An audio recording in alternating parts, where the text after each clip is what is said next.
ಏನೋ ಧರ್ಮಸ್ಥಳದ ಸುತ್ತಮುತ್ತ ನೂರಾರು ಶವಗಳನ್ನು ಹೂತಿಡಲಾಗಿದೆ ಅಂತ ಹೇಳಿ ಮಾಸ್ಕ್ ಮ್ಯಾನ್ ಚಿನ್ನಯ್ಯ ಹೇಳಿದ್ದ. ಆ ಮಾಸ್ಕ್ ಮ್ಯಾನ್ ಚಿನ್ನಯ್ಯನ ಬೆನ್ನ ಹಿಂದೆ ಇದ್ದಿದ್ದು ಅಡ್ಡೇ ಷಡ್ಯಂತ್ರ ಕೂಡ ಮಹೇಶ್ ಶೆಟ್ಟಿ ತಿಮರೋಡಿ.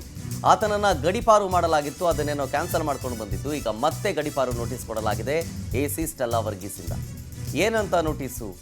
ಡಿಸೆಂಬರ್ 8ಕ್ಕೆ ವಿಚಾರಣೆಗೆ ಹಾಜರಾಗಬೇಕು ಅಂತ ನೋಟಿಸ್ ಇದೆ. ಜೊತೆಗೆ ನಿಮ್ಮನ್ನ ಯಾಕೆ ಗಡಿಪಾರು ಮಾಡಬಾರದು ಅಂತ ನೋಟಿಸ್ ಕೊಟ್ಟಿದ್ದಾರೆ. ಈ ಹಿಂದೆಯೂ ಗಡಿಪಾರು ಆದೇಶ ಮಾಡಿ ಪುತ್ತೂರು ಎಸಿ ಸ್ಟೆಲ್ಲಾ ವರ್ಗೀಸ್ ಅವರ ಆದೇಶವನ್ನು ಕೊಟ್ಟಿದ್ರು. ಎಲ್ಲಿಗೆ? ರಾಯಚೂರಿನ ಮಾನ್ವಿ ತಾಲೂಕಿಗೆ. ಹೈಕೋರ್ಟ್ಗೆ ಹೋಗಿ ತಡೆ ಆದೇಶವನ್ನು ತಂದಿರ್ತಾರೆ ತಿಮರೋಡಿ. ಈಗ ಮತ್ತೆ ಮಹೇಶ್ ಶೆಟ್ಟಿ ತಿಮರೋಡಿಗೆ ನೋಟಿಸನ್ನು ಜಾರಿ ಮಾಡಲಾಗಿದೆ. ಒಂದು ಕಡೆ ವಿಚಾರಣೆಗೆ ಹಾಜರಾಗಿ ಅಂತ.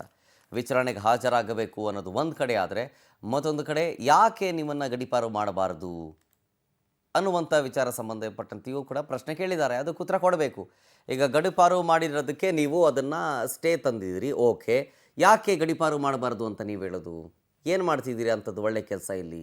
ಹಾಗೆ ಪ್ರಶ್ನೆಗಳನ್ನು ಕೇಳಿದ್ದಾರೆ. ಅದಕ್ಕೆ ಉತ್ತರವನ್ನು ಕೊಡಬೇಕು ಮಹೇಶ್ ಶೆಟ್ಟಿ ತಿಮರೋಡಿ.